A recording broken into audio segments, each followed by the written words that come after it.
ni muhimu sana watetezi wa haki za binadamu, asasi za kiraia, vyama vya siasa na Watanzania kujua kwamba sheria kuu ya nchi ni katiba.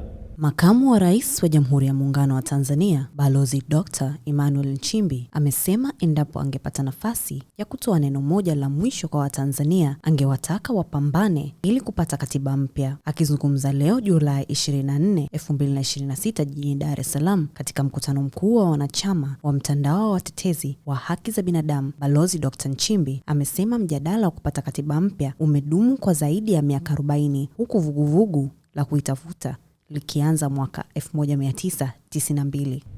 Na nimeona hata katika mambo mlioyaeleza kwa kirefu pale ni pamoja na maridhiano pamoja na katiba mpya. Lakini mbona niliambiwa katiba mpya nyinyi hamtaki? Hebu wasiotaka katiba mpya wainue mikono. Kumbe mnataka wote.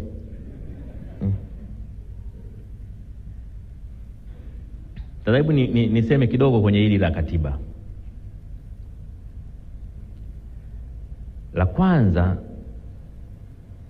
ni muhimu sana watetezi wa haki za binadamu, asasi za kiraia, vyama vya siasa na Watanzania kujua kwamba sheria kuu ya nchi ni katiba. Sheria kuu ya nchi ni katiba. Majaribio ya kupata katiba mpya yamekuwepo kwa zaidi ya miaka 40. Lakini vuguvugu la kuitafuta katiba mpya limedumu likiwa kubwa tangu mwaka 92 baada ya kuanzishwa vyama vingi. Kwenye serikali ya awamu ya 4 ulianza mjadala wa katiba. Tukaweka na bunge la katiba, tulipiga hatua kidogo, alafu tukaenda tukakwama mahali. Tunaweza tukawa na mambo 40 ya kupigania, lakini katika mkakati wowote lazima uchague jambo kubwa ni lipi.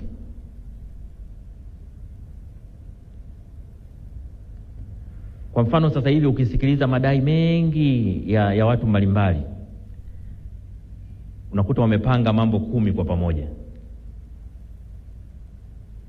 Ushindi vita ya mambo 10.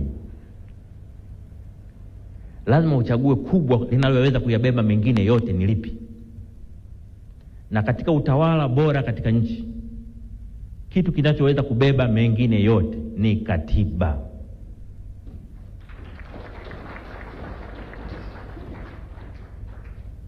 Maana hakuna sheria inayotengua katiba. Hakuna sheria inaweza kutungwa ikikinzana na katiba. Lakini kilichokuwa kwenye katiba kinaweza kubatilisha sheria nyingine yoyote iliyopo. Ukishaunda leo katiba mpya, sheria zote ambazo zipo na zilizotangulia kuwepo zinazokinzana na katiba ile, siku ile ukipitisha katiba mpya zinakuwa zimekufa hizo sheria zinazokinzana na katiba. Ndio maana kama nina kitu cha kuwaambia Watanzania, ningewaambiwa hebu makamu wa rais waambie Watanzania jambo moja tu. Wakisema una jambo la kuwaambia Watanzania moja tu, unapewa nafasi ya mwisho, sema moja. Nitasema pambaneni mpate katiba mpya.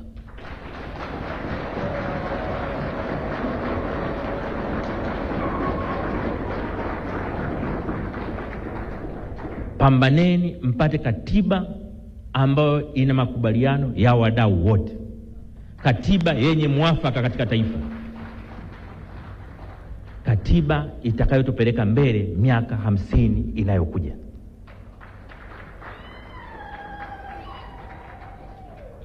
Katiba ambayo kila Mtanzania popote alipo atajisikia fahari kujitambulisha, mimi natoka Tanzania.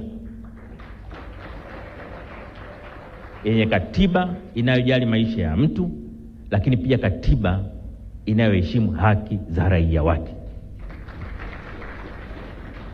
Katiba inayotupeleka kwenye maendeleo si maendeleo ya mali tuna uchumi, lakini maendeleo ya heshima na utu wa binadamu anayeishi katika Tanzania.